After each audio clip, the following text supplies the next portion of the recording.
Baik, Bismillahirrahmanirrahim. Assalamualaikum warahmatullahi wabarakatuh. Waalaikumsalam warahmatullahi wabarakatuh. Kesempatan kali ini kita akan bahas ya basic QC untuk immunoassay atau pengujian secara imunologi ya, dengan pendekatan imunologi. Nah, mungkin dimulai dari pendahuluan ya. Jadi apa itu QC immunoassay ya? QC adalah kegiatan untuk mengarahkan proses analitik yang melibatkan bahan kontrol ya, berarti harus ada bahan kontrol yang sesuai, relevan ya. Bahan kontrolnya human atau animal itu harus cocok dari sisi matriks atau bahan sampelnya sendiri atau bahan kontrolnya sendiri. Ujung-ujungnya sama ya, seperti target atau tujuan dari QC pada bidang-bidang yang lain seperti hematologi ataupun kimia klinik, itu adalah untuk memperoleh akurasi dan presisi sistem pemeriksaan. Nah, harus dicamkan, akurasi dan presisi hasil pemeriksaan itu berbeda dengan validitas hasil ya. Kalau validitas hasil itu hasil yang sudah disahkan yang akan dirilis ke pasien. Hasil apa? Hasil pemeriksaan sampel. Nah, kalau akurasi presisi tidak sedang bicara betul tidaknya hasil pasien, tapi bicara tentang betul tidaknya sistem dari kit dan metode pemeriksaan gitu ya. Harus betul betul mencerminkan apa yang harus diukur ya, tepat dari sisi konsentrasi, dipercaya dari sisi hasil yang dikeluarkan atau presisinya, keterulangannya. Jadi kalau diulang dua kali agak ragu, diulang dua kali harusnya bahan QC tetap masuk harusnya ya. Tapi ada kalanya yang pertama tidak masuk, yang kedua masuk. Nah, reliable tidak. Ya, kalau ada kesempatan masuk dan sebelumnya itu masuk, berarti presisinya masih bisa pertanggungjawabkan sistem pemeriksaan atau kit ini.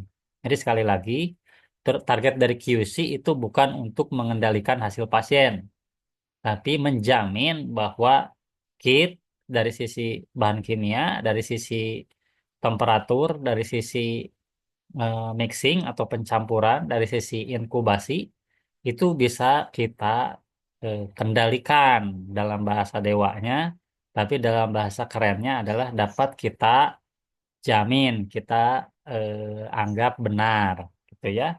Jadi bukan hasil pasien, tapi ya apa hubungannya dengan validasi hasil atau hasil yang dikeluarkan ke pasien? Hasilnya begini.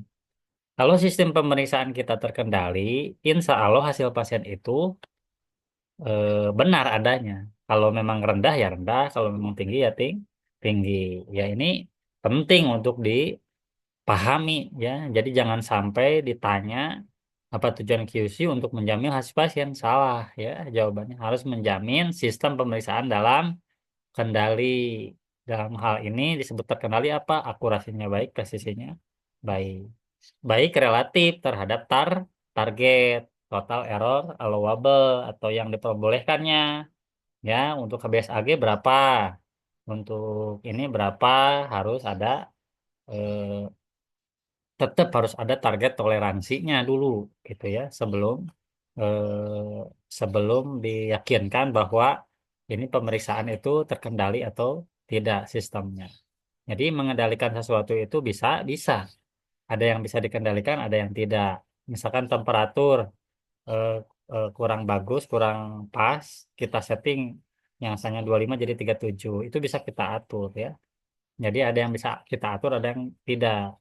Yang tidak kita atur apa? Kondisi udara ya, oksidasi. Misalkan di imunosai itu ada reaksi ELISA gitu. ELISA, enzim, link, apa, imunosai. Jadi antibodi pertama akan mengikat antigen, antibodi kedua akan mengikat antibodi pertama. Antibodi kedua biasanya dilabel dengan enzim. Nah, enzim ini kerjaannya apa? Mengubah substrat menjadi produk. Ada di kromogen. Kromogen ini akan dikatalisis oleh enzim yang nempel di antibodi dua tadi. Kemudian terjadilah perubahan. Enzim ini HRP ya, horse reddish peroksidase. Jadi enzim yang ada di lobak gitu yang ditempelkan ke antibodi sebagai kit reagen gitu. Nah, ini kan redis peroksidase itu memerlukan oksigen dari sekitar. Kalau kondisi oksigen di ruangan ini tinggi, akan berbeda hasilnya ya dengan kondisi rendah oksigen. Kalau kondisi rendah oksigen ada hubungannya ada. Kalau lembab, kira-kira CO2-nya di ruangan itu atau O2-nya yang tinggi. Nah, ini berpengaruh ya dengan teori apa? Teori termodinamika. Jadi CO2 tekanannya lebih tinggi tidak dibanding oksigen. Nah, CO2 dari mana? Dari mikroba, dari manusia yang hidup di dalam lab itu. Ya, dari situ sumber CO2-nya. Dari setiap makhluk hidup yang bisa merespirasi, memproduksi CO2. Nah, jadi itu sebetulnya di imunologi. Nah, kemudian bicara dengan format data ya, Pak, imunoassay itu banyaknya kualitatif, Pak, cuma positif negatif hasilnya. Terus apa yang mau dirata-ratakan, apa yang mau dihitung standar deviasinya, gitu ya. Itu bagaimana? Nah, ini kembali lagi ke teori imunologinya, makanya immunoassay-nya harus paham ini ya. Jadi jangan yang dibayangkan oleh Anda mungkin pemeriksaan Widal ya, pakai latex positif negatif. Nah, itu ada kontrol bawaan dari kitnya. Nah, ini biasanya kalau berkaitan dengan ELISA. Hasil pemeriksaan dengan metode ELISA itu diukur dengan ELISA Analyzer. Nah, ELISA Analyzer itu mengeluarkan yang namanya optical density atau absorban ya. Di spektro itu nama lain analog optical density itu adalah absorban. Tapi setuju tidak setuju, orang ahli kimia menganggap bahwa ELISA reader itu beda prinsipnya dengan spektro. Kalau spektro kan sinar datang di polikromatis jadi monokromatis dengan prisma ya, dengan gelas khusus. Jadilah monokromatis. Kemudian melewati suatu kuvet ya, suatu kuvet yang ada larutan berwarna. Makanya kenapa ELISA ujung-ujungnya produk akhirnya adalah terbentuk warna yang asalnya kuning apa biru gitu ya. Pokoknya antara itulah. Jadi kalau ada reaksi peroksidase dia berubah yang asalnya biru jadi kuning gitu ya. Nah, kuning tapi ke pengertian kenapa harus ada reaksi perubahan warna tersebut sebetulnya secara spektro bisa diukur ya, bisa. Tapi di spektro itu yang pertama kupet sejajar ya, posisinya di spektro itu kupet berisi larutan warna hasil reaksi kimia ini diukur ditembak dari pinggir gitu ya, dari pinggir. Nah, kalau ELISA reader itu ditembaknya dari bawah, berarti kira-kira lebar kupet atau tinggi permukaan cairannya palingnya. Jadi jarak lebar sesuatu yang dilewati sinar kalau ditembak dari bawah, lampunya dari bawah, kira-kira adalah tinggi permukaan larutannya ya dalam microplate tahu plate reader ya di ELISA pernah lihat well yang kayak gini nah ini bukan well sih ya kalau yang well itu yang microplate lah microplate. Nah itu ini ketinggiannya berdasarkan cairan yang dipipet. Makanya akurasi presisi memipet, buffer, kemudian antibodi pertama, antibodi kedua itu ngaruh banget. Ya, ngaruh banget ke tinggi rendahnya apa tuh jarak sinar yang dilewatkan ke cairan. Jadi kalau spektrum kan kupetnya kotak, panjangnya 1 senti, bukan panjang sih, lebar ya. Lebarnya 1 senti dilewati oleh sinar gitu ya. Nah, dari pinggir. Kemudian ada yang diserap namanya adsorban, yang dilepaskan lagi diteruskan namanya transmitan yang diteruskan.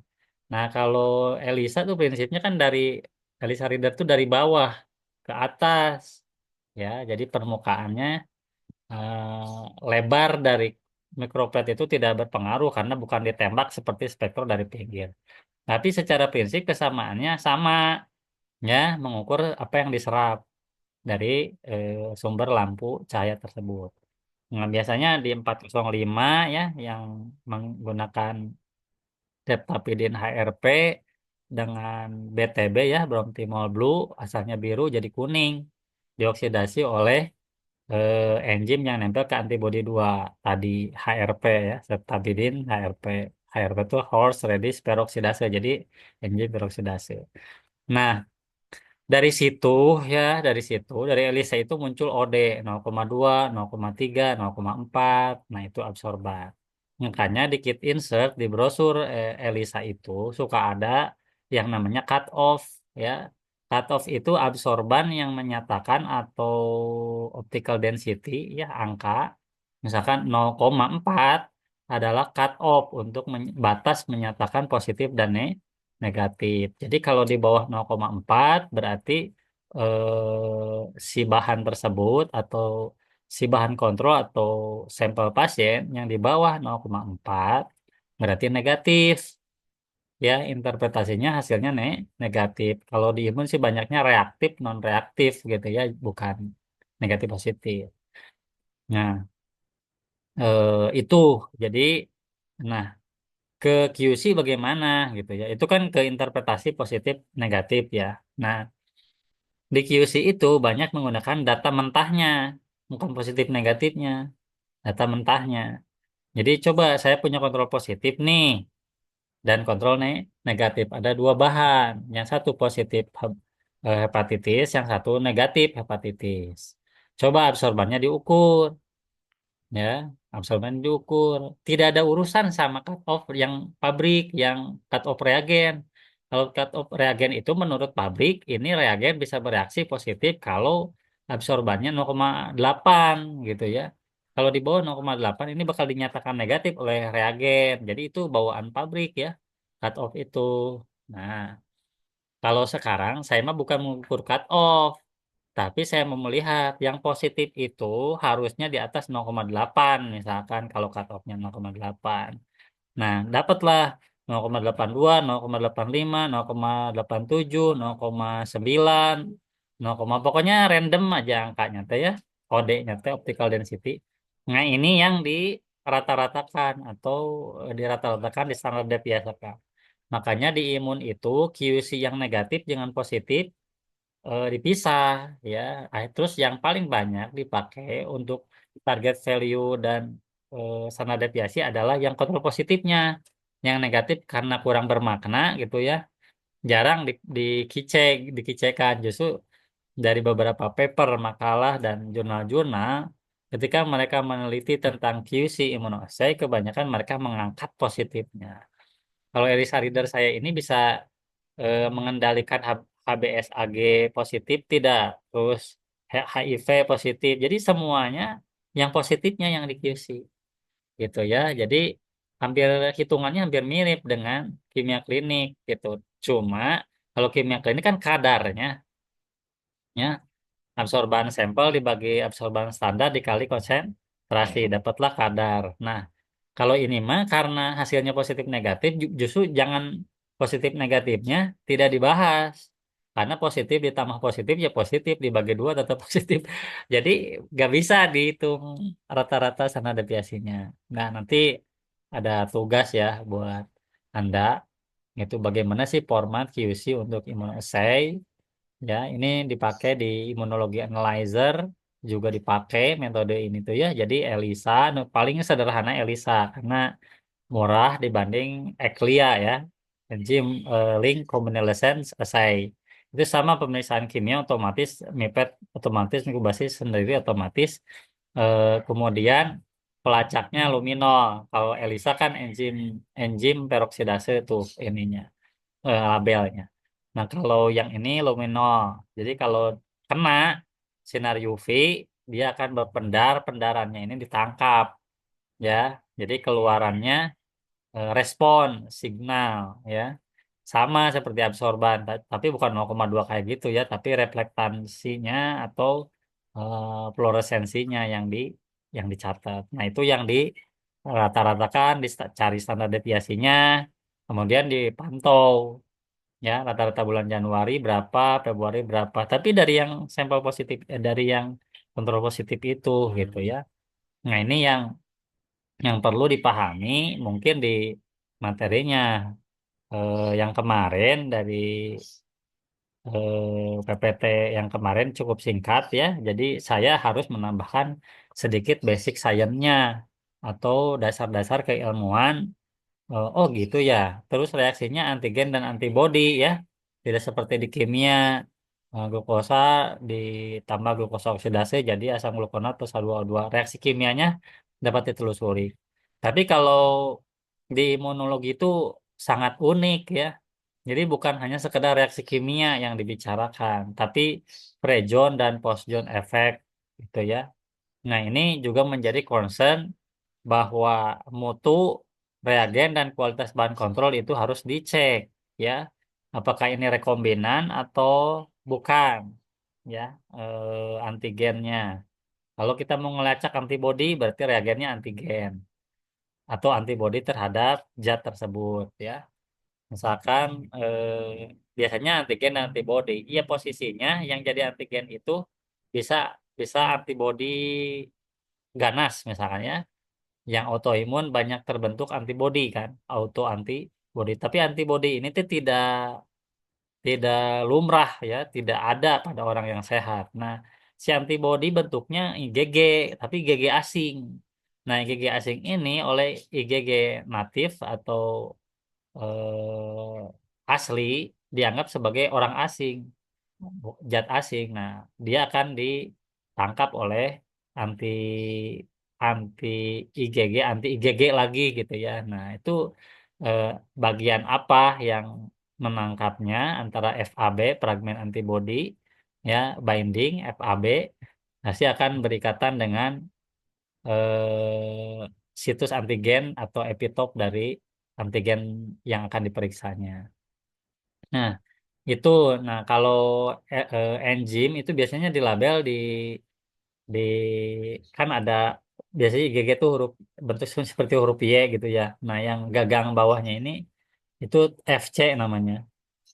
Fragmen konstan ini yang suka dipakai label ya, pakai label. Yang ini untuk situs atau tempat pengikatan antigennya gitu. Nah, itu apa yang harus dikendalikan juga dari sisi bahan. Ini bahan rekombinan atau bukan. Jadi kalau positif palsu atau negatif palsu, kita telusuri dari brosur sendiri. Ini bahannya dari kelinci atau dari human atau dari rat atau tikus ya itu penting dibahas. Ini ketika ada kendala kita cari jurnal ya. Jangan cari pendapat ahli karena ahli itu bisa lupa. Tapi kalau ngasih penelitian orang, misalkan saya pakai alatnya ELISA Analyzer-nya ini, kitnya ini, coba cari ada gak orang yang udah publish orang luar gitu ya. Oh ada, mereka ternyata kicenya pada bagus gitu. Kita enggak. Nah kita bisa belajar ke jurnal tersebut apa yang harus kita perbaiki gitu ya.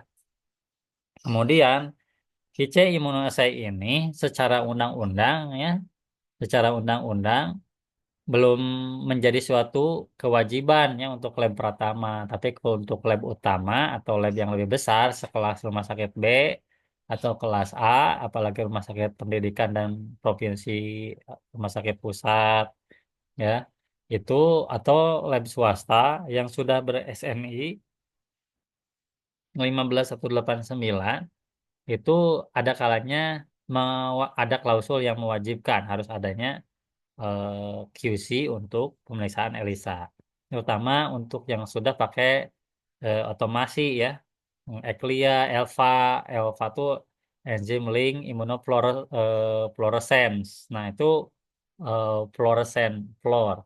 Nah, tapi kalau yang ECLIA itu luminol ya. Jadi beda-beda. Kalau ELISA enzim yang dilabel ke antibodi 2 atau antibodi sekunder ya.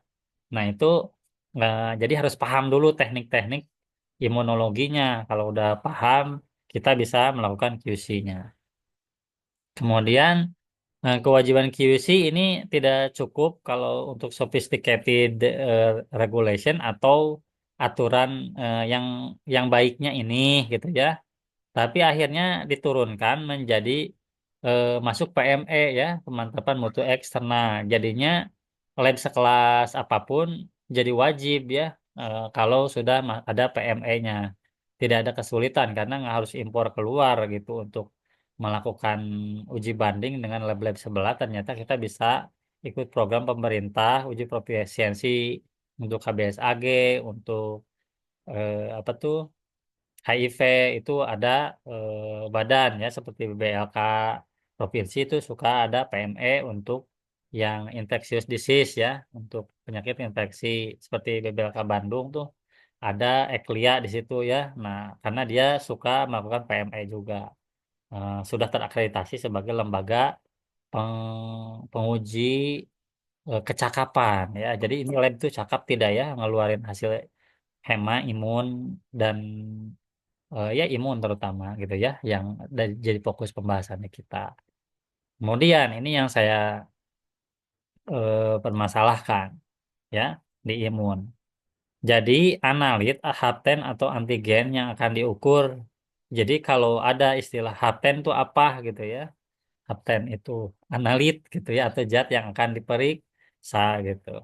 Nah, jadi ini beda-beda ya kalau Anda bekerja di Fakultas Kedokteran, banyak riset-riset kedokteran, nah mungkin banyak menggunakan lihat sel atau hasil kultur sel. Ya, mau diperiksa karena kecil banget kadarnya, pakai ELISA tuh terlacak ya, yang mungkin pakai spektro hanya sampai skala miligram. Nah, di ELISA bisa skala nanogram, ya. Jadi kecil banget juga kelacak. Nah, itu kelebihan dari ELISA. Tapi memang agak susah gampang tekniknya ya. Tidak semua orang bisa terampil yang kita bayangkan. Contoh di sini ada beberapa faktor ya.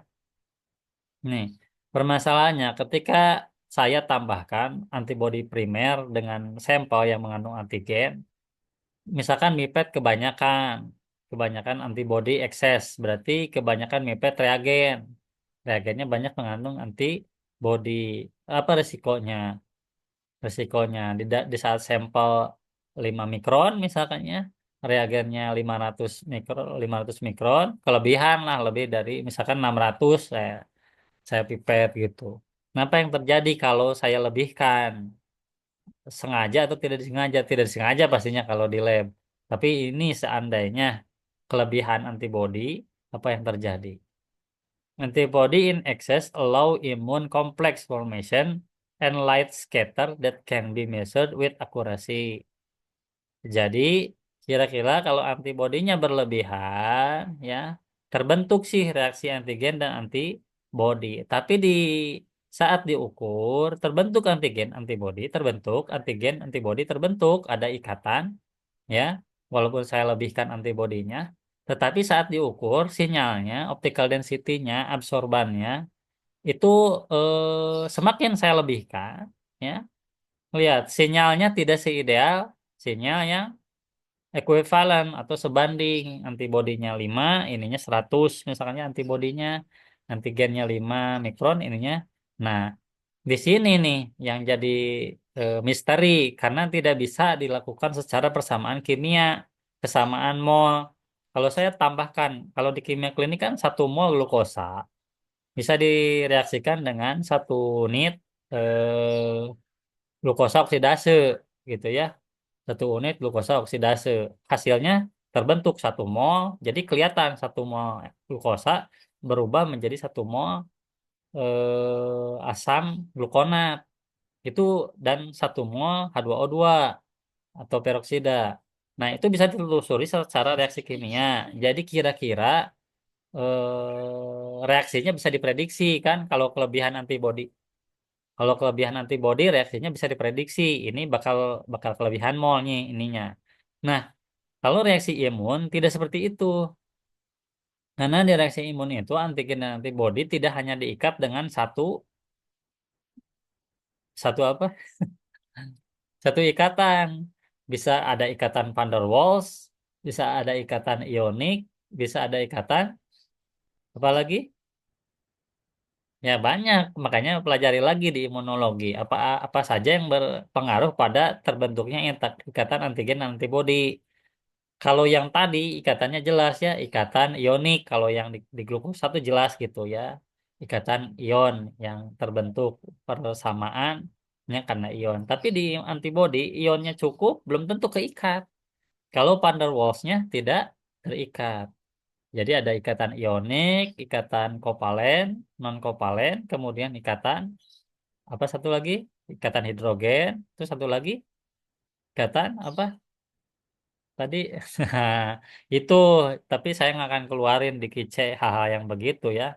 Maksudnya ini resiko kalau kelebihan antibodi sinyalnya jadi rendah. Tapi kan konsekuensinya jadi apa? Konsekuensinya jadi false, negatif, negatif palsu. Gara-gara kelebihan antibodi malah jadi negatif palsu karena sinyalnya rendah di bawah 0,8 tadi misalkan cut off-nya 0,8. Di bawah 0,8 berarti eh hari ini kelebihan waktu gak ya saya. Tadi mulai setengah dua ya. Eh, sampai jam berapa sih? Enggak, Sampai jam 14.40, Pak. 14.40 ya. Harus. Saya lihat jam dulu takutnya kelebihan. Banyak, terlalu banyak nerangin ya.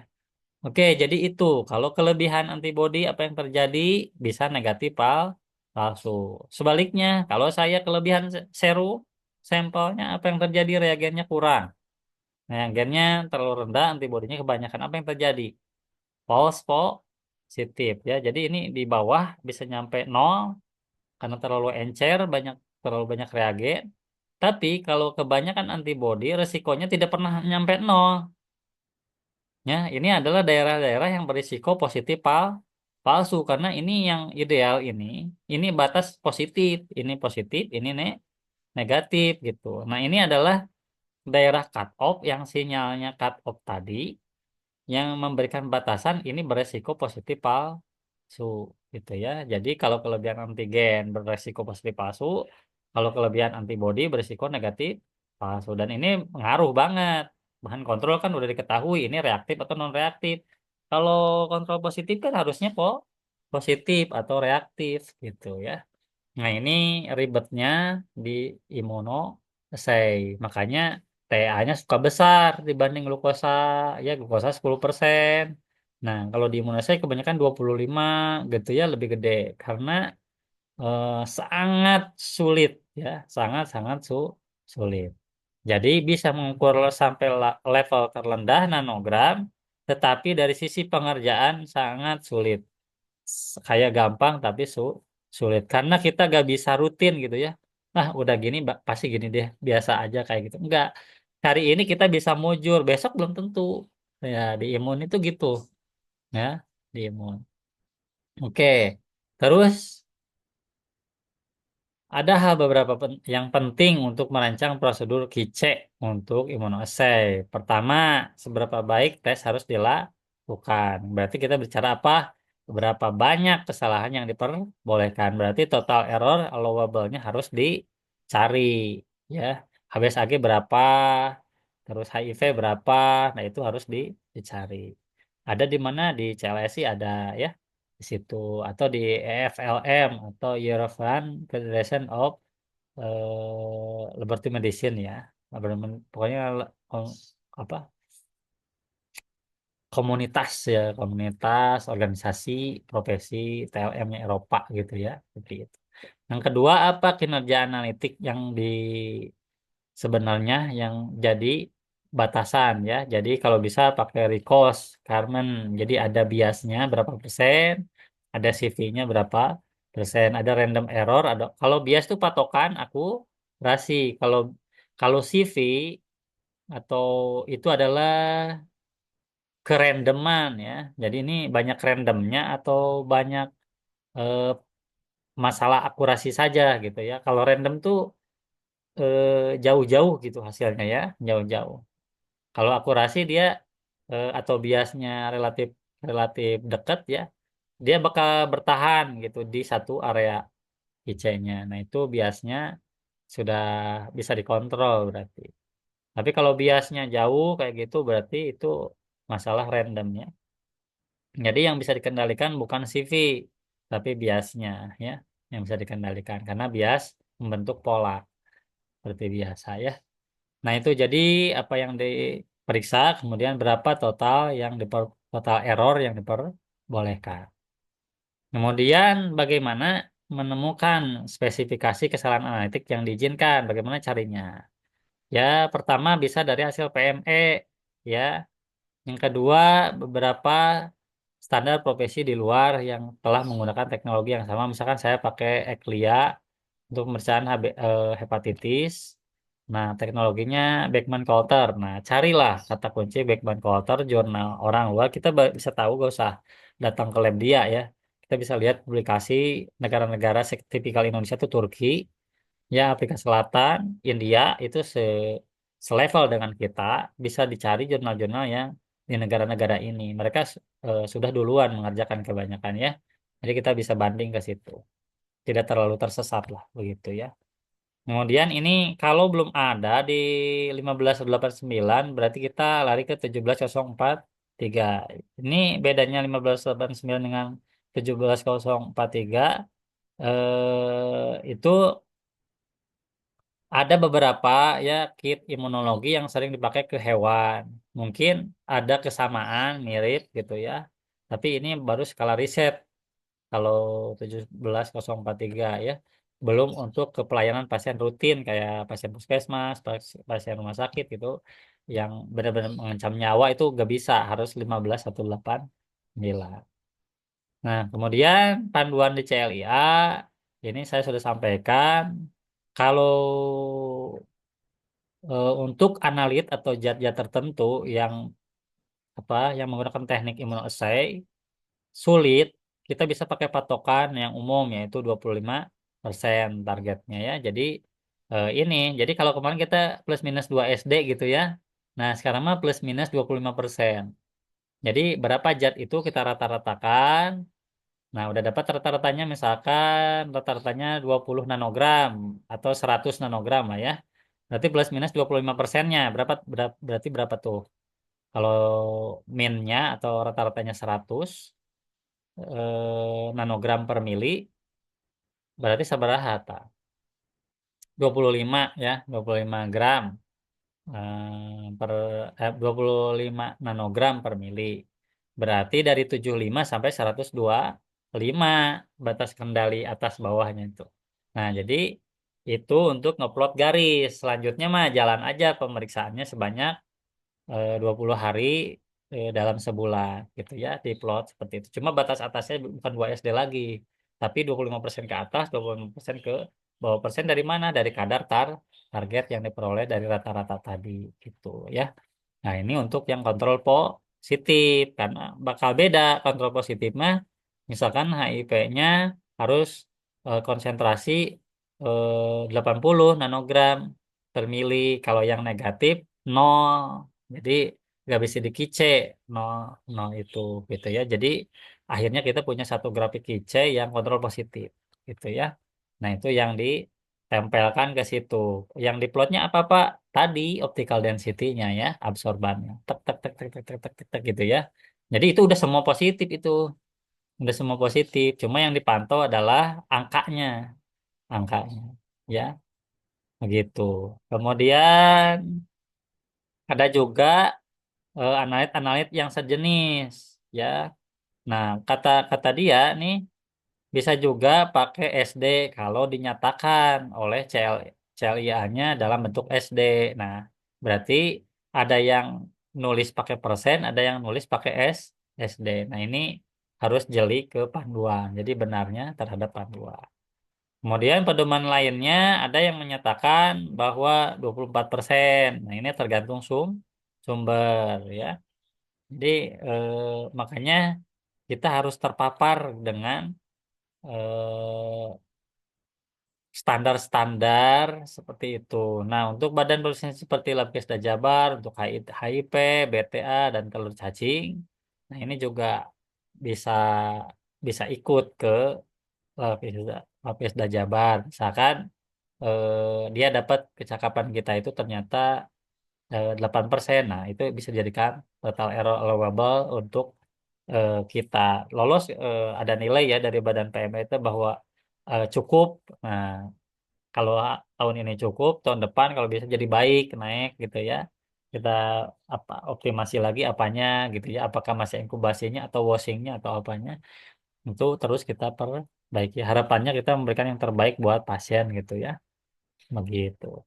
Nah, ini jadi masalah ketepatan, kemudian bias ya seperti itu harus betul-betul baca brosurnya ya. Kita kalau ada waktu nanti ada satu waktu yang bisa lah membahas ya satu topik pemeriksaan misalkan HBsAg, hmm, bagaimana dari sisi pengumpulan data, kemudian menguploadnya, setelah ngeplotnya bagaimana ngebahasnya, nyari kesalahannya, kemudian bagaimana penyelesaiannya atau tindakan koreksinya, dan seterusnya. Ya, kalau yang alih jenjang, saya kejar sampai berapa risiko kerugian kalau kesalahannya segini. Jadi harus sampai keluar nominal ya, berapa rupiah rugi. Kalau sekali salahnya 2%, 3% itu kerugiannya berapa ya. Untuknya itu bukan kerugian duit, tapi kerugian ada resiko ke pasien kecacatan berapa gitu ya. Akibat klaim kita kicanya nyeleneh berapa persen gitu. Nah, langkah praktis untuk memutuskan aturan apa yang akan digunakan. Jadi ujung-ujungnya dari penggunaan kice adalah dapat pola ya. Polanya apa? Pola kesalahan apa yang diperoleh dari misalkan kinerja HBsAg ini yang positif. Ternyata kita banyak R4S gitu ya. Kan kita tiga level nih, low, normal, dan high. Nah, itu ternyata selama kita kice dalam 20 hari, ternyata banyak ditemukan R4S. Ya, R4S tahu kan yang jaraknya antara normal dengan high sebesar 4 SD, 4 simpangan baku, atau dengan low ya, yang patologis low dengan normal. Jadi patokannya harus dibanding ke normal. Jadi jangan bandingin yang low dengan high, ya pasti jauh ya. Yang low dengan high pak jauh-jauh, yang satu cenderung di bawah, misalkan yang satu lagi cenderung di atas. Nggak bisa sih, idealnya memang harus sejalan gitu ya, si high sama low itu harus sejalan, terutama tiga-tiganya sejalan ke atas semua tiga-tiganya atau ke bawah semua tiga-tiganya, itu idealnya. Tapi ketika menemukan ada yang diskordan atau jauh-jauhan ya, menyeberangi batas, itu pertimbangkan pembandingnya adalah yang normal. Jadi jangan bandingkan yang pato dengan yang pato, yang bandingkan ke orang yang sehat gitu ya, ke IC yang normal. Jadi setelah kita dapat nilai berapa yang TEA-nya, kemudian kita plot ya, kita uji coba. Setelah dia uji coba baru kita hitung berapa kinerjanya. Nah, kinerja bisa pakai ops chart namanya, tapi itu untuk kebutuhan validasi ya, validasi metode atau menghitung nilai sigma biasanya ya. Tapi itu untuk kelanjutannya. Tapi yang paling penting adalah kita dapat rule bahwa untuk HBsAg ini kira-kira rule-nya adalah 13S kelipatan 1000 pasien. Jadi GC-nya 1000 pasien sekali. Jadi kalau sehari dapat 100 berarti kelipatan 10 hari sekali GC-nya gitu. Tapi belum ada yang berani seperti itu. Kebanyakan tetap aja tiap hari aja kice gitu. Walaupun sudah dari hitungannya begitu ya, tapi tetap aja setiap hari tetap jaga-jaga gitu ya. Saya juga heran. Jadi sebetulnya dipakai gak sih kebijakan pelipatan sekian kalau sudah sigma itu yang betul-betul pemeriksaannya jam terbang tinggi ya. Tapi kalau kita kan kadang HIP dapat 100 rujukan dari puskesmas, kadang nol gitu. Besoknya nggak ada gitu. Nah, itu kan kurang kepake gitu. Akhirnya ya tiap hari lagi gitu kicenya. Oke, jadi kicenya hampir mirip ya, mirip dengan kimia. Kemudian cuma yang diplot adalah OD-nya, optical density. Kemudian Kesalahan terbesar pada saat menghitung konsentrasi, kan ada yang kuanti, ada yang kuali. Tadi yang kuali positif negatif yang kita plot apanya? OD-nya, optical density atau absorbannya. Tapi kalau yang keluarnya angka, model berapa kadar TSH-nya, nah itu kan udah kadar. Nah kalau itu betul kadarnya kayak kimia, ya, ngitungnya. Nah kemudian kelemahan kita biasanya pada saat ELISA adalah membuat kurva standar. Kurva standar di kimia biasanya lurus ya. Nah di imun itu nonlinier, melengkung. Makanya ada istilah membuat kurva standar untuk menentukan kadar pada sampel atau bahan kontrol. Kan bahan kontrol harus tentukan kadarnya berapa misalkan. Nah itu perlu pembanding atau larutan standar. Nah itu harus diplot dulu menggunakan persamaan 4PL ya. Logistik 4 eh, orde orde 4. Nah, itu yang agak sulit itu buat Anda sebagai yang S1 gitu ya. Itu agak sulit. Memang harus diajarin dulu gitu untuk itu. Untuk 4PL-nya membuat kertas standarnya. Karena kalau salah bikin itu ternyata kita pakai yang kurva lurus itu kadarnya jadi salah gitu ya. Jadi salah. Nah, biasanya kalau ELISA Analyzer yang otomatis sudah include ada software bawaan yang untuk mengupload 4PL tadi atau membuat kurva standar. Nah, itu. Kemudian manufacturer control range PS user calculate limit. Nah, pakai yang mana?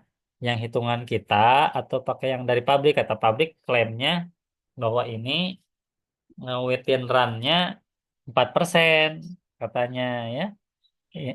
Apa tuh intra assay-nya. Nah, mau pakai itu atau mau pakai hitungan tadi gitu ya. Kita hitungan aja sendirilah state the art karena nggak ada Pak HBSAG di CLSI nggak ada. Nah, itu kita pakai users calculated limit atau set the art atau lab sendiri yang menghitung. Jadi kita uji coba ke 20 pasien gitu ya. Kita coba berapa dapatnya gitu ya. Karena tidak semua dicantumkan. Cari di CLI sih Pak toksoplasma nggak ada gitu ya. Nah berarti hitung sendiri. Gitu. Nanti bagaimana Pak cara ngitung sendiri kita ajarkan di praktikum ya. Oke itu sama untuk desain kecilnya single rule atau multi rule ya. 3 level multi rule ya. Kemudian di imun nih. Di imun itu ada beberapa wasgard rule yang paling sering dipakai ya. Yang pertama ya, katanya sering terjadi penolakan palsu atau probability of false rejection. Jadi ada 2% lolos KICE gitu. Padahal harusnya di reject, tidak jadi ngeluarin pasien. Nah, 2 sampai 4%. Nah, untuk 3 level kontrol low, normal, dan high. Karena apa? Karena pakainya 1,2,5 S ya.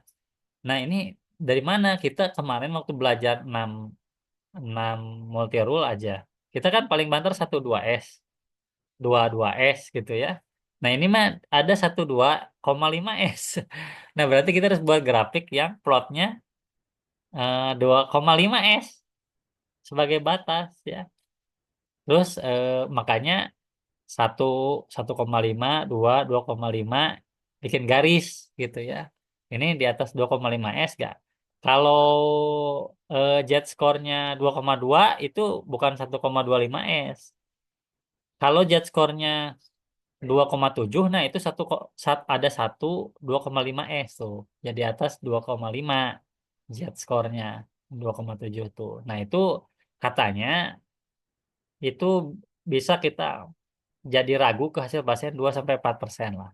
Jadi kalau ada pasien 10 nggak kelihatan ya. Dari 100 pasien sehari ada 4 orang yang ragu ya. Dia ini benar apa salah pemeriksaannya gitu ya.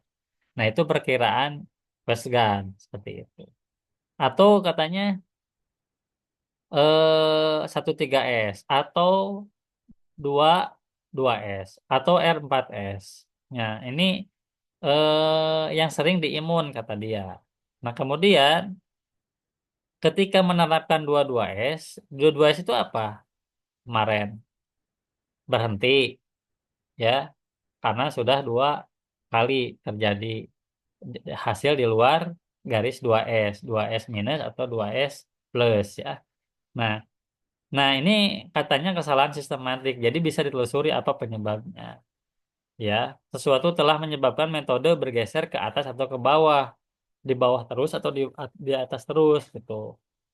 Nah, jadi ketika pernah terjadi selama 1 bulan 13S dan juga terjadi 22S, ada dua-duanya, ini sebetulnya ada kesalahan serius gitu ya. Berarti harus dievaluasi bulan depan. Ya ini prosedur imunologinya, pengerjaannya harus dioptimasi begitu ya. Oke. Oke, karena waktunya habis, saya kira cukupkan sekian ya materinya. Karena ini tinggal terima kasih. Nah, ini contohnya, kemudian ini sumbernya. Nah, ini tugas Anda ya. Silahkan di screenshot sebelum di end.